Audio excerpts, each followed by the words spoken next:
Well, greetings and salutations, everyone. I hope everyone is still doing well, and welcome to today's second half. Before we jump into it, a couple links. As many of you know, I rely on Patreon, PayPal, channel membership, and the merch to help the channel to continue to grow and go. Links to Patreon, PayPal, and channel membership is in the description below. Merch displayed directly under the video. Also, Dogman Frightening Encounters, Volume 1 through 3, the audiobook versions. They were written and researched by Tom Lyons, narrated and produced by me, Jeff Ned Only. Those audiobooks are available on Audible, Amazon, and iTunes, links to which are also in the description as well. And finally, last but definitely not least, if you'd really like to help support the channel to continue to grow and go, simply subscribe. It doesn't cost a cent. Click the like button, takes half a second. If you don't want to miss out on any of the informative uploads I put out daily, click that bell icon, and folks, please leave a comment. Why? Well, because all of these things really do help the channel to continue to grow and go. And yes, folks, they definitely do matter. Now, everyone, I have taken far too much of your time. Let's jump in to today's second half, shall we? Today's first encounter. My partner and I like to hike at a local park late at night. It's a historic park in Pennsylvania. I'd say maybe 3,500 acres in size that spans over into Delaware and Maryland. One of the trails allows you to cross through all three states. The entire park is mostly dense wood with a creek that runs through it. Usually we park near an old church with a Revolutionary War cemetery that is famous for a grave known as the Ticking Tomb. I've been to every corner of this park day and night. We usually hike a short loop that is roughly a half a mile in length. We've walked this trail literally thousands of times and never once had anything strange happen. But this evening was totally different. We made a spontaneous decision to go on a night hike and left the house at around 10:45 p.m. I decided to take the narrow dirt road to our usual parking spot rather than driving a mile up the road to a paved access road like we normally do. About halfway down this ragged dirt and gravel road, as we rounded the corner, this creature dashed across the road in the path of our headlights. I have never seen anything like this creature, and I've never seen an animal that size in this area that I could not immediately identify. The size was somewhere between that of a dog and a human, and it moved so quickly that it looked like it flew. A literal black blur with some hazy details and bright silver eyes. My partner saw it as well. I'm generally a skeptic, so I immediately wrote it off, and we both kind of just explained it away. We made it to the parking spot and pretty much resolved not to talk about it and continued on as usual. Immediately, when we got onto the trail, we noticed the frogs and cicadas were extremely loud, louder than I had ever heard them at night around here. As we progressed down this trail, it felt like we had to talk over the cicadas. We sort of quietly, frantically attempted to lighten the mood with conversation. Unbeknownst to me at the time, about 100 meters down this trail, my partner had begun to hear what he thought was extremely distant voices. I also noticed the cicadas got progressively quieter the further we went down this trail. We made it about a quarter mile before a sudden loud sound felt like it cut through the space between my ears. It was something like a glitching microphone or megaphone off in the distance. My partner pointed out to me later that there was nothing for an echo to bounce off in that area. The moment we heard it, I stopped immediately and asked if he had heard it as well. Not only had he heard it, but he was convincing himself that he was hallucinating the sounds the entire time, until I finally acknowledged it. Without a discussion, we both immediately turned around and started walking at a fast pace back to the car. I felt like it was a bad idea to run, but we had to leave right away. We hoofed it back to the car with a feeling that something was following us all the way to the entrance. When we finally got back into the car and started driving, that feeling of urgency did not go away. We made it all the way down that main road to our first turn, and I felt a moment of complete confusion. As I slowed to turn, my partner asked, "Do you not know where you are right now? Because neither do I. We have literally driven this road thousands of times." I made a split-second decision to turn right, which was thankfully the right choice. The next road went along the perimeter of the park in parallel with the trail we were hiking. There was tons of fog, which hadn't been in our way in. We spent maybe 20 minutes at this park in total. Just as we made our way past the area that we had turned around, another creature darted across the road in front of our headlights. It looked exactly like the one we saw on our way in, only closer and in more detail. It had silver eyes and what looked to be large ears. It was still insanely fast, and either a blur or a wraith. I don't know how else to describe it. I get this really weird feeling when I think or talk about it. The feeling started when I saw it run across the road the second time. I feel like it was because I acknowledged that whatever this thing was, I couldn't explain it. I feel an almost burning sensation in my sinuses, my eyes water, and I get a strange tingling in the back of my skull. Like I said before, I'm usually a skeptic when it comes to things like this, but this experience has left me rattled. Tonight's second encounter. My wife and I work in television, and it requires a lot of traveling and a lot of late-night car rides. We live in Florida, and my wife had to go to Georgia for work. Because we take so many planes, we sometimes decide when it's a 4 to 7 hour ride, we'll just drive it out. Believe me, after 20-plus years of being on planes, being able to drive every once in a while is a blessing, because you get so fed up with sitting on planes. It was about 11:30 when her brother texted me to pick up the phone when she calls, which I thought was odd, because why wouldn't I pick it up? As soon as I'm reading the text, I get a frantic phone call from my wife. Now, please understand that my wife does not subscribe to any cryptid or paranormal stuff. I, however, most certainly do. So for her to be this freaked out and panicked means something crazy had gone down. She starts talking really fast, and I cannot understand anything of what she's saying. So eventually I tell her to calm down and tell me what's going on. She starts telling me, "I've seen one of those things you sometimes talk about, the documentary thing." Still kind of puzzled, I ask her, "What docu thing exactly?" She replies, "The wolf thing, the human wolf, Dogman, yes." She's driving down from Georgia and is still at this point 2 hours removed from our house. And we are located just above Tampa, so she's already driving in Florida. But she's driving down this 45-mile-an-hour road. To give you an idea of the road itself, so not a big, broad road. As she's making a turn, her lights hit what she at the moment thought was a man standing bent over on the side of the road. She figures that's really odd, because who would be standing in the middle of the night on a small, not lit road? Then, as the light is hitting it more and more, she realizes that there is something off here as the light is climbing up as she gets closer, revealing that the arms are completely covered in fur, and it's reaching to pick something off the ground. She also sees massive hands. Then, when it is fully lit, this thing is hunched over and is already standing at 7 feet and starts to move up. She sees a complete canine head with pointed ears backward. She tells me that everything, despite going pretty fast, it's like everything had slowed down.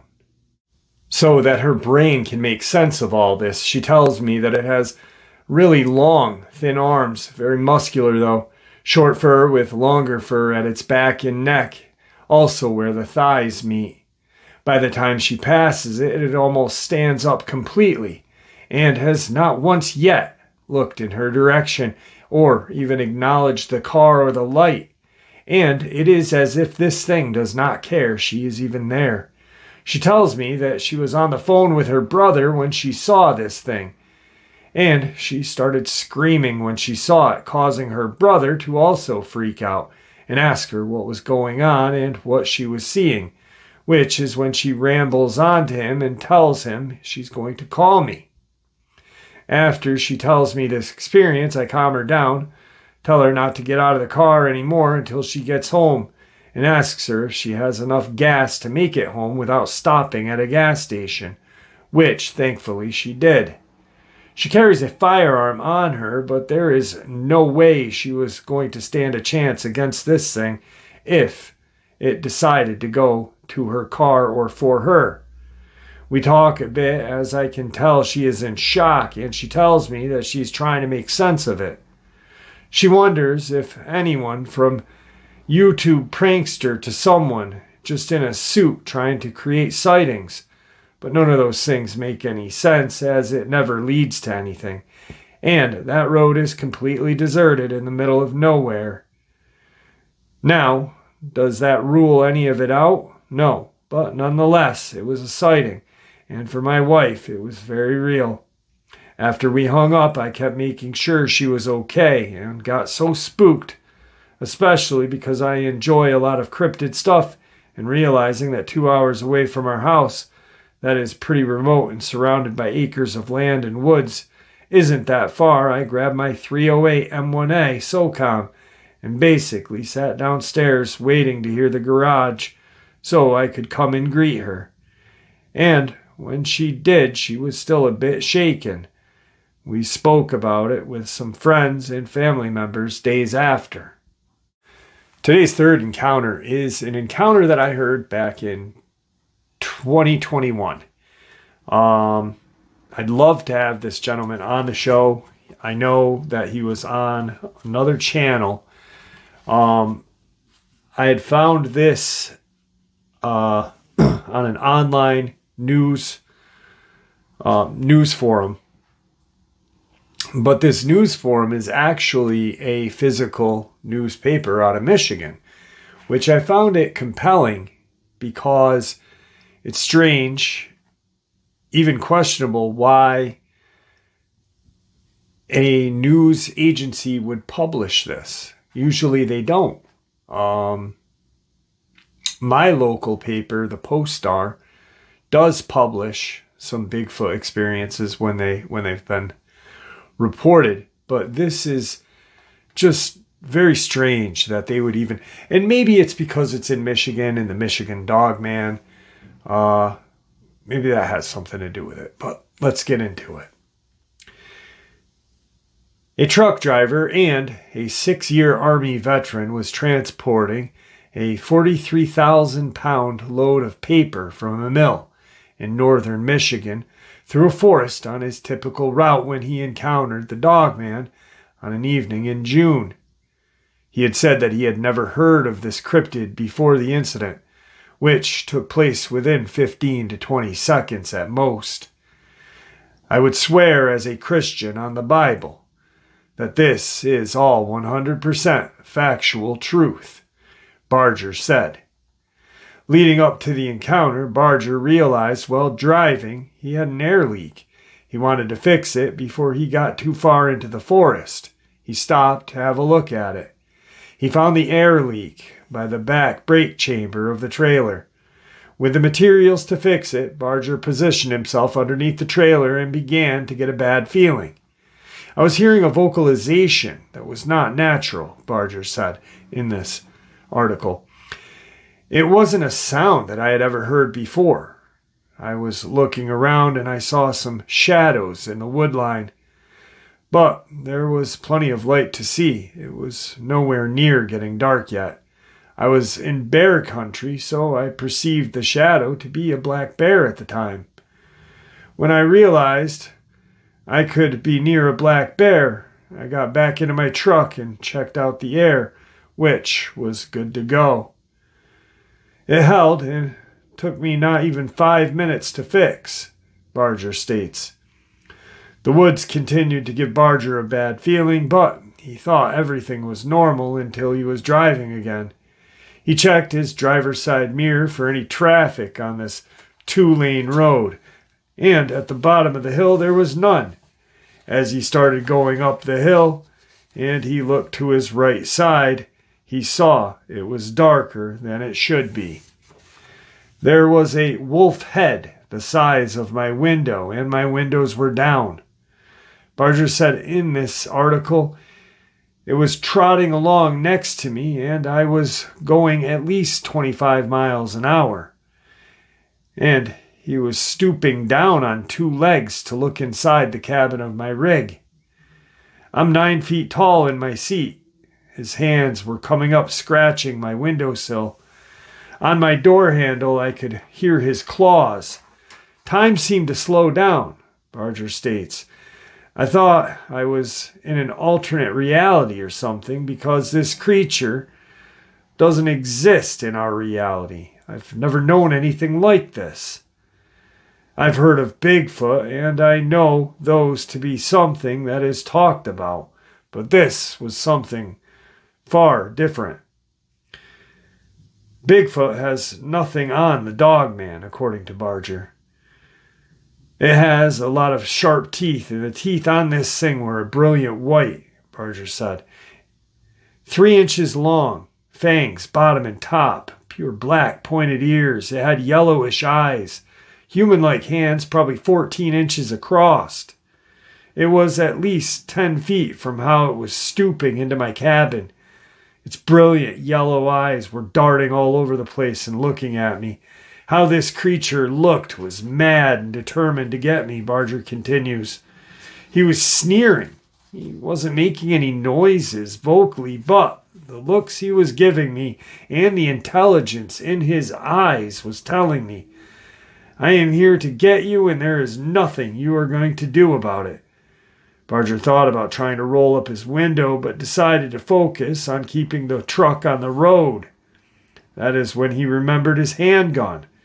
He pulled out his .45 Colt strapped to his waist and took 2 shots at this creature.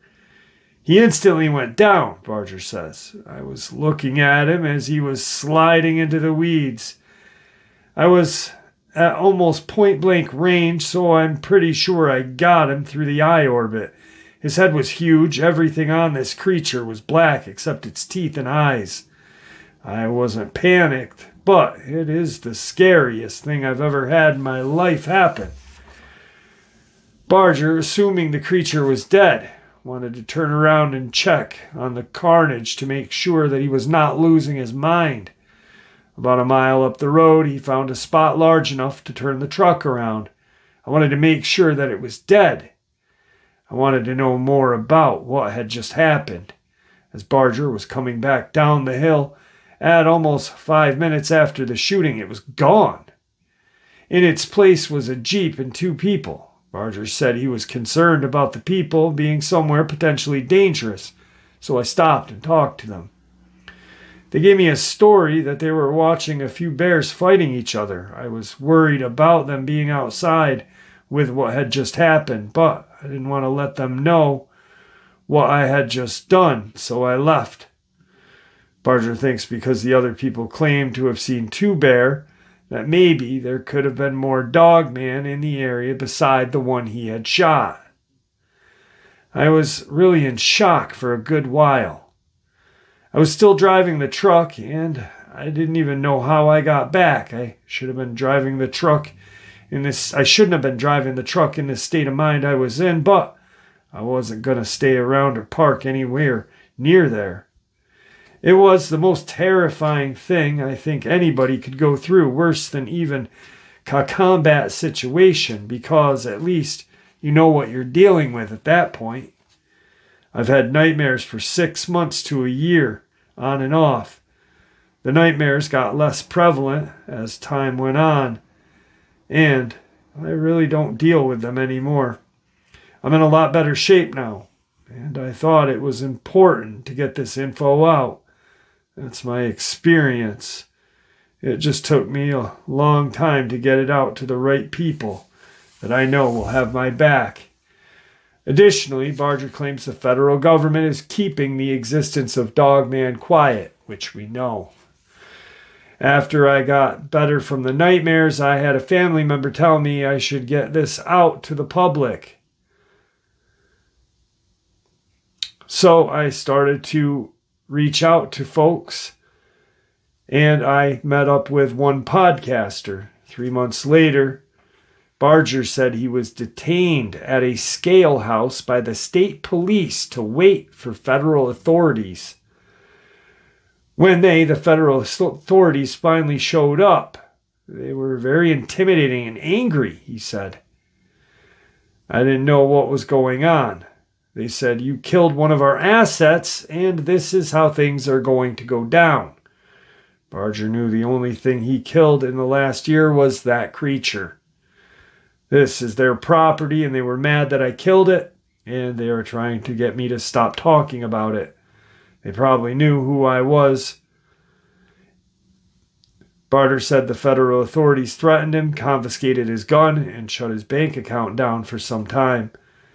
I have stopped talking about it until recently. This is probably another tool in their toolbox for military operations. And if they don't keep it under wraps, it won't be a useful tool for them anymore.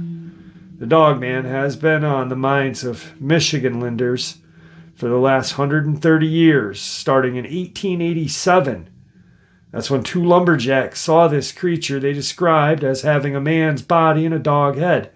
According to the legend, the Dogman appears to humans in a 10-year cycle that falls on years ending in the number 7, according to the Michigan History Center. Barger's encounter happened in 2017. So, really quick, this really tells us everything that Victor has told us, because this gentleman's experience came out after Victor was on my show. On a totally different channel, a channel much larger than mine.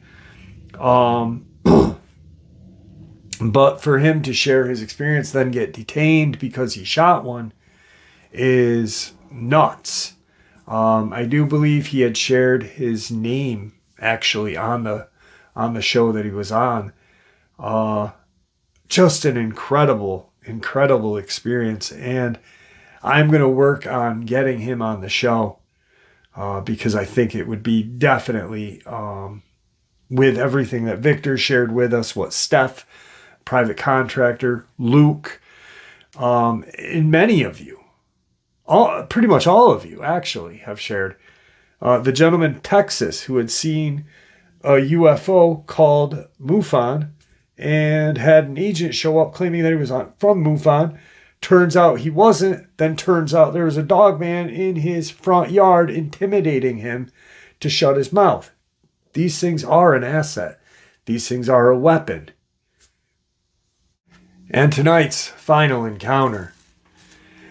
As a young teen, I lived in a very strange situation in the woods. I'm not sure if this encounter may have been some kind of entity or perhaps something much different. I sure hope someone can shed some light on what happened to my friend and I.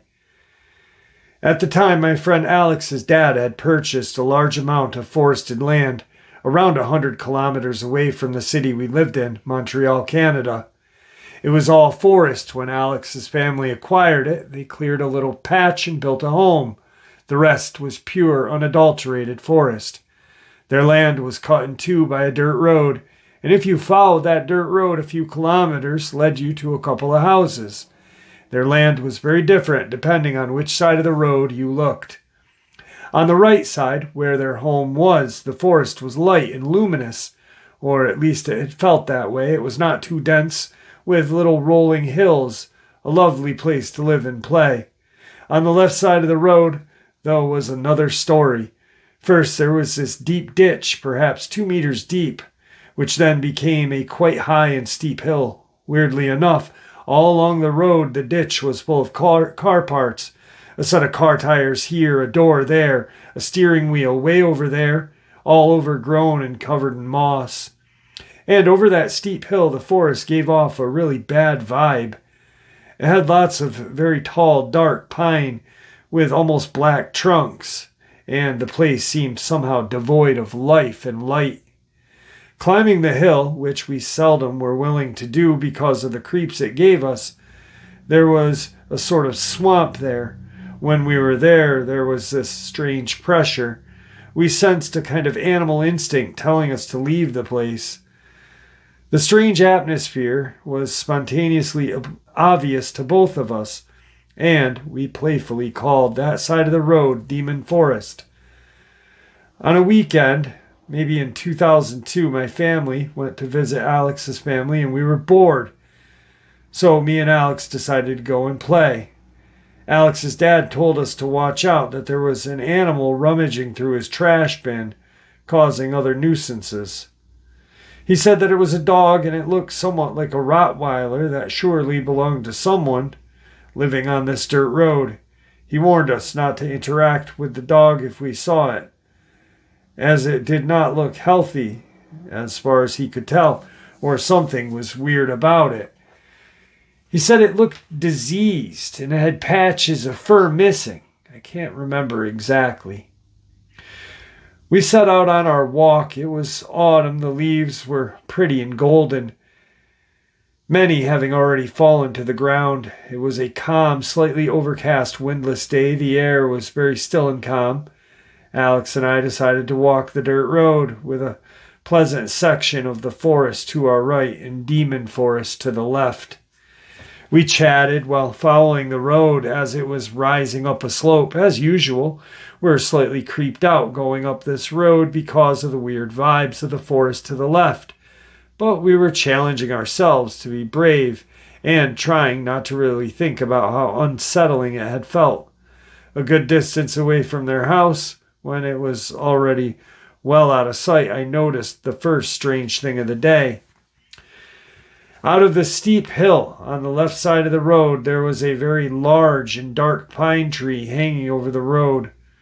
Somebody had attached a pink ribbon to one of the branches, which was already strange, since this was Alex's property.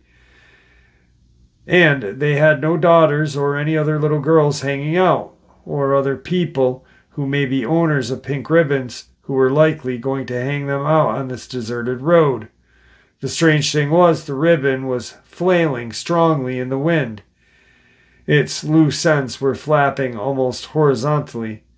The thing is, it was a completely windless day. There was no wind at all. The ribbon was within my reach, so I even touched it as it was flailing. I even licked my finger and held it in the air to check and see where the wind current was, as my dad had taught me. The air was perfectly still, yet the ribbon flailed. I mentioned it to Alex, and he seemed distracted and was younger than me and sometimes didn't catch on to what I was saying, so I didn't press the matter. We continued our hike. We reached a place where the hill on the left side of the road had a gentler slope and begun further away from the road. In fact, it looked as if the hill was kind of carved out of the way. It would have made it easier for us to climb into Demon's Forest. It almost seemed as if the hill was carved in a sloping half circle, like in a theater, and the road we stood on would have been the stage. It gave us a very clear, treeless view of the hillside, full of golden and red fallen leaves. The trees began at the top of the hill, maybe 9 meters higher. We stopped to admire the view. Canadian autumns are a sight to behold. So are in upstate New York's and Vermont's and New Hampshire's. Just kidding. Alex suddenly got very excited. He thought he had heard something in Demon Woods up the hill, and he really wanted me to pay attention. He explained that there was wild cats in the forest, and they had spotted them with his dad. One of them had reportedly had kittens being one of the most exciting things in the world for kids our age, getting us all riled up, but somehow my hackles were up, and I could not relax, even thinking about an adorable wild cat. He actually thought he had heard a cat meow in the forest up the hill close by. I heard nothing of the sort, and thought he was inventing it. He vehemently suggested that we try meowing at it and see if it responds. Maybe it would even bring its kittens along and we could see them and play with them, he said. I hadn't heard any sound at all and didn't really like the idea of screaming meows into a creepy forest. What kind of wildcat would respond to a human child playing? Wouldn't it be obvious that we were not cats by the sound of us? That seemed like a dumb idea to me. Before I could talk him out of it, he loudly meowed into the forest. To my utter shock, the forest meowed back. Alex was delighted and meowed again. Something in that forest answered again. I was actually shocked. This didn't make any sense to me, and creeped me out as well, but I suspended my disbelief to see what would happen. He kept meowing over and over. For every one of his meows, there was one coming back in his response from the woods. Something felt off to me. Feral or wild animals do not behave like this. Even at my age, I realized that. And it was not an echo. The cat didn't bounce back any sound that we threw at all except meows. There were no hard rock surfaces around for which the sound would bounce off. Everything was covered in a soft layer of sound-dulling leaves. Alex got more excited. Listen, the cat's coming towards us. She's coming to see us with her kittens. To my surprise, he was right. There was a rustle of dead leaves coming above us. From above the slope in that creepy forest, it seemed like that rustling was getting closer. But it was a ways off, because cats are small and light and careful with their steps.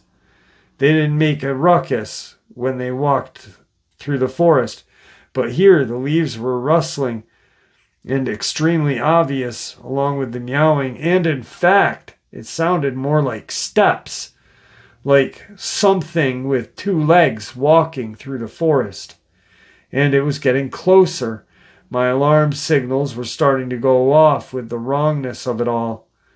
While my younger friend was oblivious, he was calling it more vehemently, noticing that it was coming towards us. Then I realized what seemed so wrong. The sound was coming towards us, but there was nothing to be seen right in front of us. We had a gently sloping hill, timeless and clearly visible. Anything coming from that forest should have been plentifully exposed to the view. There was nothing, no source for the rustling, nothing, no movement. Oh, her kittens are joining her. Listen, there's more sounds. They're coming to play with us, Alex said. He was right. The walking sounds seemed to have multiplied and now came from various directions, ever getting closer with nothing visible. Something was off. I wanted to leave, but Alex was mad at me. The kittens were almost here, and he wanted to see them. He insisted. At this point, it was extremely tense, and fight or flight had activated from the wrongness of it all. We're alone and quite exposed in this theater-like stage.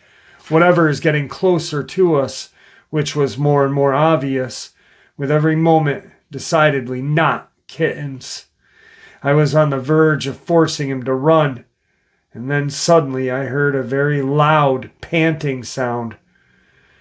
During the first millisecond, I was only mildly surprised. We had a huge husky at home. I was used to that panting, but then the sense of profound dread dawned on me as I realized, obviously, my dog was not here, and this must be another dog. A very big one from the sounds of it.